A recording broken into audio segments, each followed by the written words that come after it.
Salut, c'est François, bienvenue dans cette nouvelle émission, un petit podcast spécial aujourd'hui et volontairement provocateur pour réagir au mouvement des Gilets jaunes.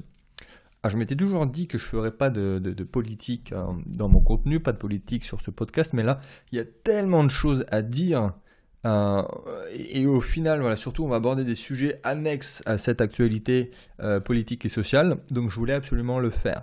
Alors, déjà que ça occupe une place centrale dans l'agenda politico-médiatique, c'est pas le but d'en rajouter, mais voilà, j'ai des choses à dire. Donc ça sera pas un angle d'attaque purement politique, tu vas voir. On va essayer de se concentrer sur 3 axes.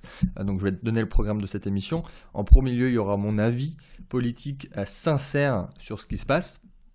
En deuxième point, il y aura, on va parler des riches. On va parler des riches, le problème qu'ont les gens envers les riches et pourquoi certains se trompent sur ce point-là. Et dernier point, on va donner des conseils. Je vais te donner des conseils simples et concrets pour augmenter ton pouvoir d'achat.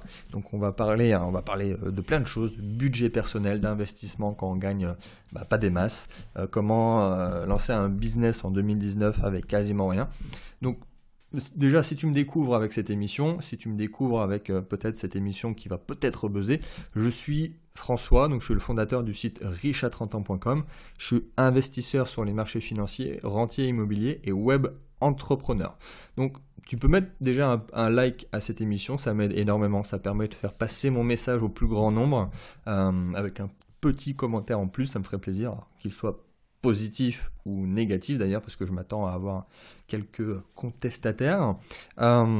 Et aussi, voilà, si tu te reconnais dans mes propos, si tu es d'accord avec moi, si tu trouves mon message cohérent, je t'invite à partager ce podcast à tes proches. Donc tu as forcément quelqu'un qui fait partie intégrante de ce mouvement. Donc voilà, on va y aller. Le sujet de départ, les gilets jaunes, le problème évident qui est mis en avant depuis plusieurs semaines, cette injustice flagrante. Il y a des gens qui gueulent, il y a des gens qui sont dans la rue. Les gens veulent plus de droits. Je ne vais pas m'engager dans une analyse de sociologie politique, encore une fois. C'est pas le but ici, mais il y a suffisamment de personnes qui font ça très bien. Par contre, je voulais vraiment faire profiter de mon analyse en tant qu'entrepreneur, en tant qu'investisseur, infopreneur et donc apporteur de solutions. Et ici, le mouvement, on va revenir sur les raisons, mais le mouvement des Gilets jaunes, il trouve son origine fondamentale dans plusieurs choses. Donc, à la fois une remise en cause d'un mode de vie, un phénomène de métropolisation, de désindustrialisation qui diminue aussi l'activité en dehors des grandes villes, une concentration des richesses aussi, ça revient très souvent, une injustice vraiment flagrante aussi par rapport aux politiques. Et je vais aborder certaines d'entre elles, notamment la question du pouvoir d'achat, la stagnation des salaires depuis des années, tout en voyant les avantages qu'on croyait acquis pour toujours être de plus en plus remis en question. Alors pour revenir au mouvement en tant que tel, c'est très très très bien de vouloir changer le monde. Et une des premières choses que je voulais mettre en avant, c'est que ça suffit pas en fait. Ou en tout cas, il manque un truc. Il manque une partie à la logique. On peut pas s'arrêter à ça. On peut pas s'arrêter là. On peut pas juste s'arrêter à vouloir changer le monde au niveau du collectif. Je vais en parler pas mal dans cette émission, mais le collectif, c'est bien. L'individu, c'est mieux. L'effet de levier est bien plus grand sur ce que tu peux faire sur toi au niveau personnel, au niveau de l'individu. Et le collectif et l'individu, c'est complémentaire en fait. Dans les deux cas, il faut les deux. Quand tu as un engagement collectif, ça suffit pas. Agir sur soi-même, agir sur son propre développement, sa propre croissance, c'est beaucoup plus important d'abord d'agir sur soi-même que de vouloir agir sur le monde. Alors, il faut prendre des pincettes quand je dis ça, mais quand tu essayes, j'essaie de le dire autrement, quand tu essayes de changer le monde, essaye de changer ta situation à toi, à ton échelle. Parce qu'il y a tellement d'options, il y a tellement de choses que tu peux mettre en place. Donc les deux sont complémentaires et le collectif, ça suffit pas. Et pourquoi en fait il y a plein de trucs qui sont faciles à résoudre au niveau personnel, c'est-à-dire qu'au niveau du collectif, c'est super compliqué de faire changer quelque chose au niveau du collectif. Là, au niveau de l'individu, en l'espace de quelques semaines, en l'espace de quelques décisions mûrement réfléchies et un passage à l'action, tu peux changer ta vie. Donc changer le monde, changer le pays, là pour le coup, changer la France, changer les mentalités, c'est bien. Mais le gars à côté qui fait absolument aucun travail sur lui-même de l'autre côté, c'est quelqu'un qui prouve qu'il est là juste pour gueuler, toi. Il est juste là pour gueuler et pas pour faire quelque chose. Il n'est pas là pour faire, tout simplement. Bref, faut les deux. Le combat est sur les deux plans. Mais il ne faut pas oublier l'un, il ne faut pas oublier l'autre non plus. Et par rapport à ce qui se passe, il y a aussi de base, je ne vais pas te l'apprendre, mais liberté, égalité, fraternité, il y a un conflit d'intérêts. Il y a un conflit d'intérêts flagrant, c'est-à-dire que tu peux, normalement, enfin d'après moi, tu peux en avoir que 2 sur les 3. Enfin, il faut choisir 2 parmi les 3 et jamais tu peux avoir les 3 en même temps. Tu peux pas avoir les 3 en même temps. Déjà de base, aujourd'hui avec l'argent, tu peux pas avoir d'égalité absolue. Et donc forcément avec l'argent, tu peux t'acheter des services, tu peux t'acheter plein de choses qui font que il n'y a pas une égalité absolue dedans. Et pareil pour la liberté, c'est pareil. Donc la fraternité, indirectement, la fraternité du français n'existe pas. Et dans tous les cas, les gens veulent des droits. Les gens veulent beaucoup plus de droits, mais ils oublient aussi qu'ils ont des devoirs. Et ça, c'est important. Car dans tous les cas, il y a des concessions à faire, soit en amont, soit en aval. C'est-à-dire, pour rentrer dans les détails, on pourrait très bien dire, par exemple, voilà, on supprime la TVA de partout. Donc, la grosse avancée sur le pouvoir d'achat, forcément si tu enlèves 20% à tout au direct, ça augmente le pouvoir d'achat, mais l'État ne s'occupe plus de nos retraites, de notre santé, de plein de choses. Donc ce serait un modèle un peu plus américain, certes, voire au final peut-être un modèle un peu plus entrepreneur, parce que qu'on se le dise, l'entrepreneur, il se la prépare lui-même, sa retraite, il attend rien de personne, et d'ailleurs lui-même n'a pas cette liberté de pouvoir ne pas cotiser à sa propre retraite. Bref, donc ce serait une solution, donc il faut faire des concessions, c'est bien d'avoir des droits, mais on a des devoirs aussi. Ou alors on reste comme on est actuellement, mais il faut trouver autre chose. Ça c'est dit. Le problème aussi, c'est la relation avec les riches. C'était aussi là-dessus que je voulais me développer un petit peu. Il y a un gros quiproquo sur la question des riches, parce que c'est pas là qu'il y a le problème. En gros, c'est les riches quand même qui font tourner le pays. Tu peux ne pas aimer les riches, tu peux haïr les riches. Je sais pas d'ailleurs pour quelle raison, mais c'est quand même les gros revenus qui créent des emplois. Les riches payent aussi, forcément proportionnellement, beaucoup plus de TVA que toi. Mais du coup, ils consomment bien plus aussi. Alors là, on va pas parler aussi d'évasion fiscale, c'est aussi une très grande question, mais pareil, les investisseurs immobiliers, ils font travailler des artisans. Tu as besoin d'un patron pour avoir ton salaire. C'est la même chose. Donc, tu as besoin d'un patron pour avoir un salaire. C'est aussi pour ça que les riches partent de France, parce que c'est trop compliqué, et que c'est compliqué de faire tourner les choses, et c'est pas forcément pour aller chercher plus de sous-sous. C'est juste que c'est compliqué en France, en fait. C'est chaud de se tirer un salaire convenable quand tu es chef d'entreprise, sans y laisser d'ailleurs le double à l'État. C'est chaud pour embaucher aussi en France. Alors, même moi, le premier, j'aimerais embaucher encore plus de personnes. J'ai des personnes qui travaillent pour moi, qui sont heureux d'être dans mon entreprise, qui sont heureux de travailler avec moi. Mais j'aimerais embaucher plus de personnes, mais je peux pas, sinon je vais laisser des milliers d'euros sur la table. Donc, les riches font aussi tourner le pays par leur propre situation, et les mecs à blâmer, en fait, c'est pas du tout les riches, c'est les politiques. Parce que les politiques, eux, oui, là, on est dans une injustice totale. C'est qu'ils pensent et ils veulent leur intérêt personnel avant l'intérêt du pays, et évidemment, ils créent aucune richesse en tant que telle. C'est ce qu'on veut, donc voilà, c'est un peu ce qu'on voudrait, en tout cas moi je dis on, mais c'est aussi ce que je voudrais, ce serait des réponses sur ce sujet-là, mais plus au niveau du politique que de la question du riche. Alors, oui, tous ces gens sont en flip total. Ils ont déjà plus de sous, toi, le 15 du mois. Ils ont ras-le-bol. C'est ça, ils ont ras-le-bol. Surtout en voyant autant d'injustices avec les riches qui deviennent toujours plus riches et qui font toujours plus aussi d'évasion fiscale. Ça, on en a déjà un petit peu parlé. Et bon, après, moi, pour faire une petite parenthèse, la France, je le vois aussi comme, et j'ai fait une émission là-dessus, aussi comme un paradis fiscal sur certains points. Et j'ai pas forcément beaucoup de respect pour ceux qui quittent la France juste pour des raisons fiscales. T'as tellement de niches fiscales en France, c'est assez fabuleux sur ce point-là. Donc juste pour cette raison, c'est pas forcément très intelligent, voire même assez lâche.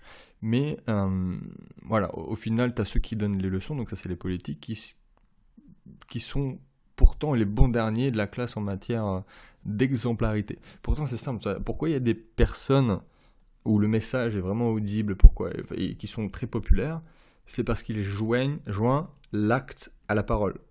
C'est tout bête, ça. C'est vraiment, il faut être modeste, c'est-à-dire que les messages passent forcément beaucoup mieux lorsque tu dis que les caisses de l'État sont vides, alors qu'il y a autant de pognon qui sont envoyés juste pour refaire les vaisselles de l'Élysée, tu vois. Et à ce moment-là, il y a deux façons de voir les choses. La première, c'est ce qui se passe, c'est de se révolter, d'essayer de changer le système en rejoignant un mouvement ou en le créant d'ailleurs. Mais là, encore une fois, tu vois qu'il y a eu des changements de système qui a duré toute une vie. Il y a des personnes qui se sont passées toute leur vie à lutter pour ne rien obtenir. Et combien de révolutions, combien de mouvements sociaux qui ont abouti dans l'histoire et qui ont vraiment entraîné des changements majeurs. Il y en a très très très peu au final.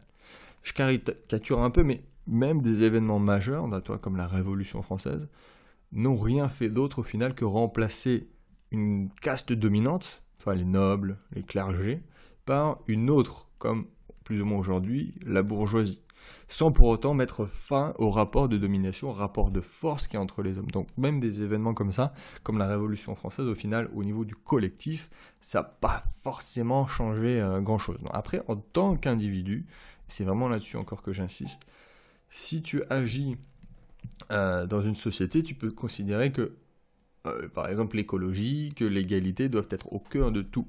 Et de voter pour des partis qui mettent ça en avant. Et puis au final, tu vois les résultats de ces partis politiques, c'est pas grand-chose. Et on a beau se battre, les chances de changer sa vie et celle des autres par le moyen de la lutte politique, c'est très très très faible au final. Tu as beau voter pour des extrêmes, c'est pas lui aussi qui va te payer tes frais de médecin à la fin, toi, quand tu seras vieux ou à la retraite, qui te permettra de subvenir à tes besoins primaires.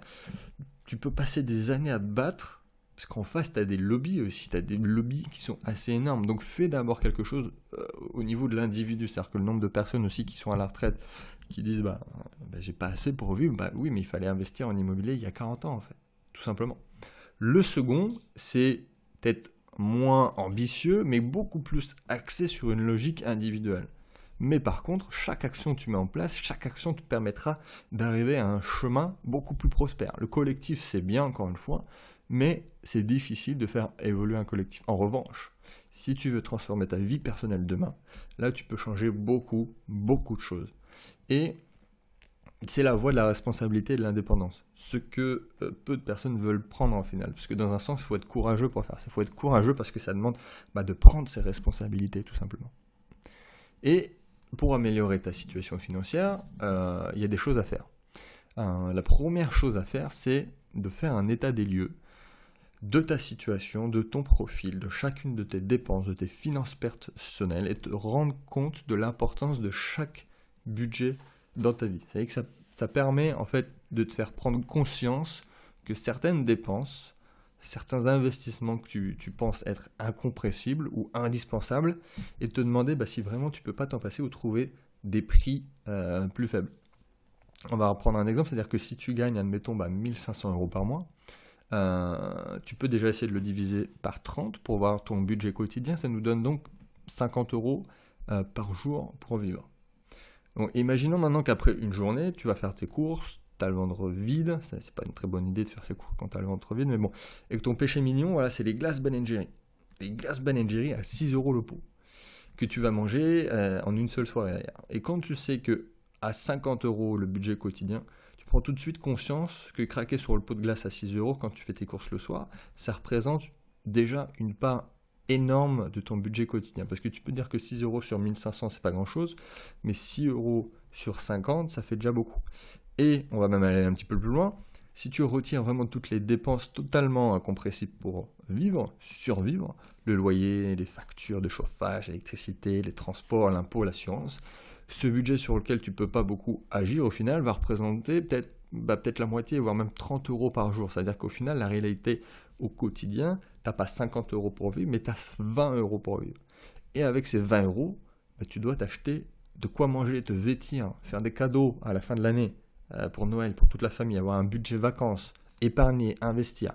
Et là, tu vois qu'au final, le craquage sur le pot de glace, ça représente presque 30% de ton budget quotidien réel. Donc ce petit pot anodin à 6 € au final, mais il représente une somme énorme si on change le point de vue de 6 € par rapport à 1500. Ça paraît rien, mais par rapport à 20 €, c'est énorme. Donc adopte peut-être ce point de vue si ce n'est pas le cas, ton regard changera sur tes dépenses. Mais on va aller même encore plus loin, c'est-à-dire que au-delà de ça, imagine toujours que ton euro, c'est pas juste tu l'as dépensé, c'est-à-dire qu'en plus il est gaspillé aujourd'hui, alors que bien investi il vaudrait des dizaines, voire des centaines d'euros dans le futur. Alors imagine une glace économisée aujourd'hui, eh bien ça pourrait te payer tes vacances à la retraite. T'imagines? C'est vraiment mathématique. Alors c'est toujours aussi difficile plus ou moins avec ce genre de choses, de ce petit bilan, ce constat, de résister au final à un craquage au court terme. C'est un aspect aussi assez intéressant de voir ce que ça fait, c'est l'effet cumulé, j'espère que je t'apprends rien, mais maintenant mon but c'est aussi d'apporter des solutions, d'apporter des bons plans, si je puis dire, pour à la fois réduire certaines dépenses, mais aussi trouver des vrais bons plans pour gagner plus, pour arrondir ses fins de mois facilement. Alors qu'est-ce qu'on peut faire? Qu'est-ce qu'on peut faire concrètement?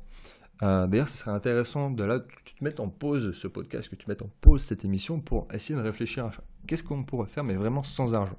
Là, on n'est pas à un niveau d'investisseur privé où on parle, il faut mettre un capital pour investir en bourse, il faut essayer d'investir en immobilier. Non, qu'est-ce qu'on peut faire sans mettre un seul centime de sa poche?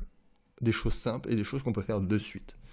Tu peux déjà faire l'inventaire de tout ce que tu possèdes, ce qui a de la valeur, de ce qu'elle t'apporte au quotidien, ce qu'elle te coûte. Et après, on va aller un petit peu plus loin, on va voir ce qu'on peut faire véritablement aujourd'hui, en tout cas en 2019, quand on n'a pas grand-chose.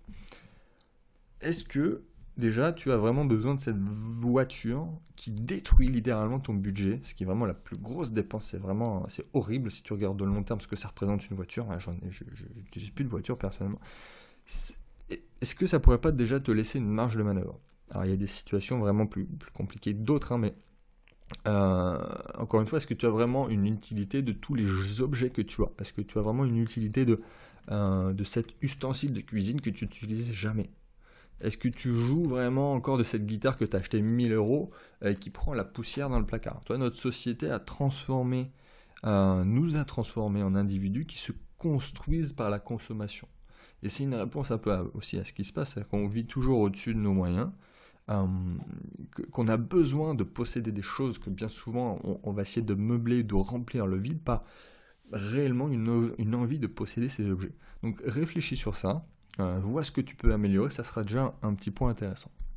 Pour rentrer maintenant dans les vrais bons plans plus concrets, il y a certaines dépenses que tu crois peut-être incompressibles, mais qui en fait le sont pas vraiment. C'est-à-dire que tu peux, par exemple, renégocier tes taux de crédit. Il y a très très très peu de personnes qui le font. Des fois, je suis assez halluciné du nombre d'euros qu'on peut aller chercher grâce à ça. Tu peux renégocier donc tes taux de crédit, de ton assurance voiture, ton assurance habitation, santé. Tu peux même changer régulièrement, par exemple, de forfait mobile pour bénéficier des 12 premiers mois à 9 € au lieu de 24. Ça, tu peux faire ça tous les ans et diviser par 3 ton budget mobile. Changer de banque aussi. Changer de banque pour payer moins de frais bancaires. Aujourd'hui, c'est possible ça. Il n'y était pas il y a 20 ans. Aujourd'hui, c'est possible. Grâce aux banques en ligne. On va en reparler un petit peu après. Mais c'est des opportunités. C'est mis à bout, c'est assez énorme. Tu peux avoir l'impression que ça ne représente pas grand-chose, comme le pot de Ben & Jerry qu'on dépense, sauf que là, on va les gagner de l'autre côté. Et c'est des opportunités vraiment qui vont améliorer ta situation en partant de rien, sans avoir besoin de capital ou d'avancer une somme ou quoi que ce soit. Donc, soit tu fais des économies, soit tu arrondis tes fins de mois, soit il ne se passe rien. En aucun cas, tu es perdant, vu que ça ne te coûte rien d'essayer d'ailleurs.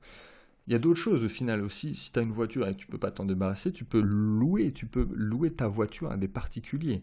Une voiture qui reste 95% de son temps sans rouler, ça n'a pas de sens. Enfin, c'est fait pour rouler. Non. Tu peux te faire quelques centaines d'euros par mois en comblant les périodes où ton véhicule n'est pas sur la route, quand tu es au travail, quand tu es à la maison le week-end. Ça peut faire la différence. Autre bon point, encore une fois, qui peut être vraiment sympa et concret au niveau chiffre pour faire des petites économies et des complétements de revenus assez conséquents, c'est la multibancarisation. Tu connais peut-être le principe, tu en as déjà entendu parler. Qu'est-ce que c'est? C'est un truc en fait tout con qu'on peut faire quand on n'a vraiment rien. Ça consiste à profiter de la mutation du secteur bancaire pour gagner de l'argent. Et sans rentrer dans les détails, c'est des banques donc très sérieuses, tu les as peut-être déjà vues passer, Boursorama, Fortuneo, Hello Bank, j'en passe et des meilleurs. Ce sont des banques très sérieuses et leur particularité, c'est qu'elles offrent des primes de bienvenue et surtout une carte bancaire gratuite. Alors pourquoi font-elles ça alors que les banques traditionnelles ne font qu'augmenter les tarifs? Il y a plusieurs raisons, c'est-à-dire que déjà les banques physiques ont beaucoup plus de frais car elles doivent entretenir, c'est normal, et payer des locaux sur le territoire français, sans compter le personnel et ainsi de suite. Donc ça a un coût assez énorme. Et les banques en ligne n'ont pas du tout ça, elles peuvent se passer de ça. Et aussi, les banques en ligne cherchent à se développer, ça semble logique au niveau du marketing, et ils vont offrir de l'argent pour ouvrir un compte. Donc résultat, je trouve ça aussi absolument génial pour quelqu'un qui voudrait investir ensuite parce qu'il n'a pas d'argent. C'est une vraie opportunité de redistribuer les richesses. Ça revient à ce qu'on disait tout à l'heure sur le collectif versus l'individu. Tu peux lutter des années pour faire augmenter de 10% le SMIC, alors que là, juste en envoyant quelques documents, tu peux générer plusieurs centaines d'euros par mois, ce qui est bien supérieur à 10% du SMIC. C'est pas tout. Tu peux aussi recommander ce bon plan à ton entourage. C'est-à-dire que des gens qui sont aussi en galère d'argent, même tes camarades gilets jaunes sur le rond-point, ils ont tout intérêt à faire ça aussi. Et j'ai des amis qui étaient au RSA, qui avaient des revenus très faibles et qui ont carrément changé de vie juste avec ce système de multibancarisation. C'est-à-dire qu'ils ont généré jusqu'à 50 000 euros dans l'année, 10 000 euros genre en un mois. Après, c'est pas si simple que ça. Il y a des astuces aussi à connaître pour chaque banque, avoir une stratégie, faire les choses efficacement. Ça reste de la paperasse administrative. Ça peut devenir vite agaçant pour ceux qui n'aiment pas ça, quand on parle de papier. Mais voilà, vraiment, si tu cherches une solution rapide et concrète, ça ne demande rien en fait. Et le but ici, c'est de te proposer un bon plan. Proposer des bons plans à des gens qui sont en manque. Donc je peux pas non plus te proposer un coaching ou te vendre une formation sur le sujet, ça aurait pas de sens. C'est vraiment trop con de ma part. Ici, on va vouloir aider. On n'est pas sur des investissements, comme je l'ai dit tout à l'heure, qui sont plus ou moins traditionnels sur l'immobilier, sur la bourse ou la crypto, où là, ça demande effectivement peut-être des fois des fonds. Mais c'est la marche à suivre, en fait. C'est la marche suivante. C'est-à-dire que pareil, une fois, j'ai rencontré un jeune qui avait pris ma formation sur les crypto-monnaies, qui est venu me dire qu'au final, il faisait de la multibancarisation en masse pour pouvoir ensuite investir la totalité dans les crypto-monnaies. C'est intelligent. Mais encore une fois, à toi maintenant de saisir cette opportunité. J'espère que tu as pris des notes sur tout ce que je t'ai dit, mais en vrai, c'est ça, c'est la balle est dans ton camp. Les bons plans, ils sont là. Je le répéterai toujours, mais ça n'a jamais été aussi facile de gagner de l'argent qu'aujourd'hui. Mais la responsabilité d'améliorer ta situation, elle doit venir de toi. De toi, de l'individu que tu es. Et pas continuer à râler devant ta télé jusqu'à la fin de ta vie. Ça changera absolument rien. Alors j'en conviens, c'est légèrement provocateur. Je voulais me concentrer là-dessus. C'est pas le monde des bisounours de toute façon, donc ça tout le monde le sait. Je voulais juste ouvrir peut-être ta conscience. Les gens ils veulent toujours plus d'argent, mais ils sont pas prêts forcément à obtenir. Ils sont prêts à rien pour l'obtenir des fois. Ils veulent plus de retraite, ils veulent plus d'aide, ils vont moins de CSG, moins de taxes, plus de services publics, plus de primes, des hausses de salaire. Ils veulent être mieux reconnus financièrement dans tout ce qu'ils font, mais ils ne font que très rarement ce qu'il faut pour en avoir plus. Et tu peux galérer. Fut un temps, j'ai galéré aussi. Il y a des millions de personnes qui galèrent, mais il y a des moyens de t'en sortir. Il y a des moyens, sans changer le monde en plus, sans changer le monde existant. Tu peux aller voir ce qu'il faut faire, tout simplement. Tu peux écouter cette émission. Tu peux même aller voir de nouveau sur mon site riche30ans.com. Tu peux aller chercher d'autres réponses à tes questions. Mais ça peut changer ta vie. C'est à toi de le décider. C'est à toi, au final, de le saisir. Alors fonce. Et si je peux t'aider, je suis là.